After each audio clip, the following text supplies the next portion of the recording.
नमः शिवाय। जय गणपति देवा। राधे दे। आप लोग जो बड़े शौक से पशु पक्षियों को कैद कर लेते हैं, ना तोता पालने का बड़ा शौक है।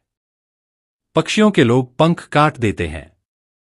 यह बहुत बड़ा पाप है। माता सीता को इस पाप का दंड भोगना पड़ा तो आपकी और हमारी क्या हैसियत। यदि पक्षी पालने का शौक है तो अपने घर के पास आम का, बरगद का, पीपल का पेड़ लगा। अपने आप सैकड़ों पक्षी आकर बैठा करेंगे। देख लेना, पिंजरे में क्यों बंद करना। पक्षियों को पालने का शौक है तो घर के द्वार पर, घर के आसपास, आगे पीछे फलदार वृक्ष लगाइए। अपने आप पक्षी आकर बैठेंगे, तोते आकर बैठेंगे।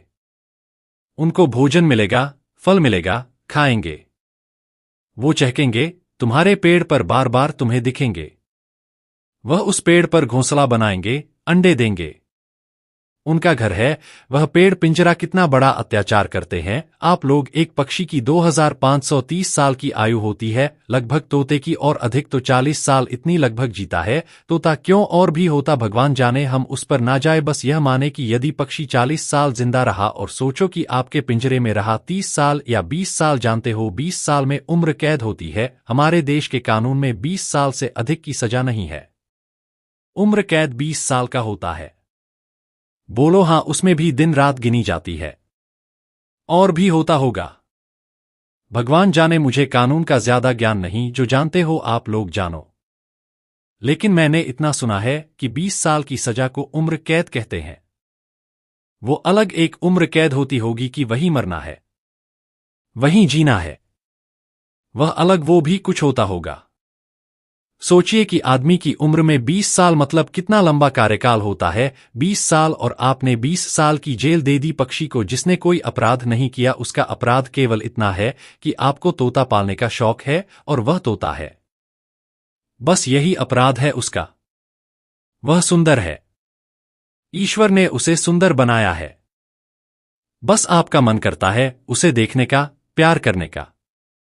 तो पेड़ लगाओ ना भैया, तोता अपने आप आएगा। और तोता नहीं, बहुत सारी चिड़िया। तो आप में से कितने लोगों ने घर में तोता पाल रखा है। भूल से भी अब गलती ना करना। पिंजरे के पंछीरे, तेरा दर्द ना जाने कोई समझ रहे हैं आप। सालों की जेल, जिसका कोई अपराध नहीं है, जिसकी कोई गलती नहीं है, उसे आपने बंद कर रखा। यदि तोता और तोती दोनों हैं साथ में तो भी ठीक है कि वह अपने परिवार के साथ, उनके अंडे होते हैं, उनके बच्चे होते, वो एक परिवार के साथ खुशहाल है। अकेली तोती हो और अकेला तोता हो तब तो बहुत बड़ा अपराध है। और मैं कहता हूं यह पक्षियों को पालने का शौक रखना ही क्यों। पेड़ लगाओ, पक्षियों को देखो। हम तो रोज पक्षियों को उड़ते हुए देखते हैं। छत पर दाना डालते हैं, पक्षी आते हैं, खाते हैं। कोई बंधन नहीं है। पानी पिलाओ, दाना डालो। क्या बुराई है। बंधन क्यों है भाई।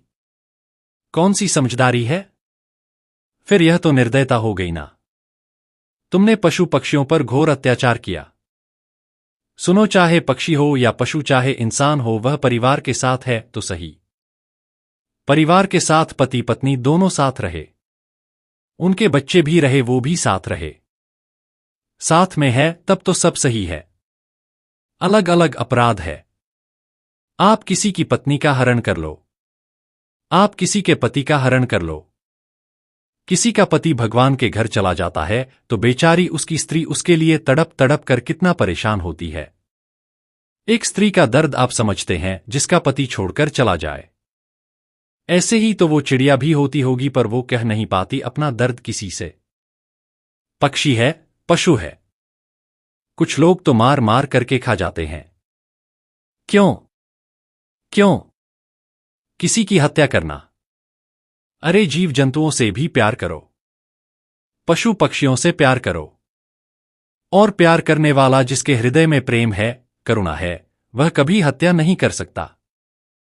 ढेर सारे पेड़ लगाओ, सारा सुख मिलेगा आपको। पहले के लोग ना बगीचा लगाते थे।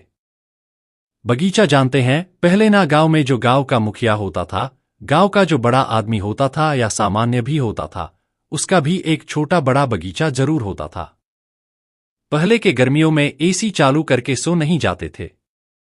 पहले के लोग गर्मियों में बगीचे में जाया करते थे और बगीचे के नीचे जाकर पेड़ की छांव में आम होते थे खूब सारे है, ना कहीं आम का बगीचा है तो कहीं अमरूद का बगीचा है तो कहीं आंवले का बगीचा है, मतलब फलदार वृक्षों के लोग बगीचे बनाते थे, बड़े शौकीन थे और पूरी दोपहर पेड़ की छांव में दाल बाटी बनाया करते थे, गक्कड़ भरता बनाया करते थे और अपना आनंद से जिंदगी जिया करते थे। वहां पर पशु पक्षी सब है ना होते थे तो शौक रखो ना तो बड़े ऐसे रखो प्रकृति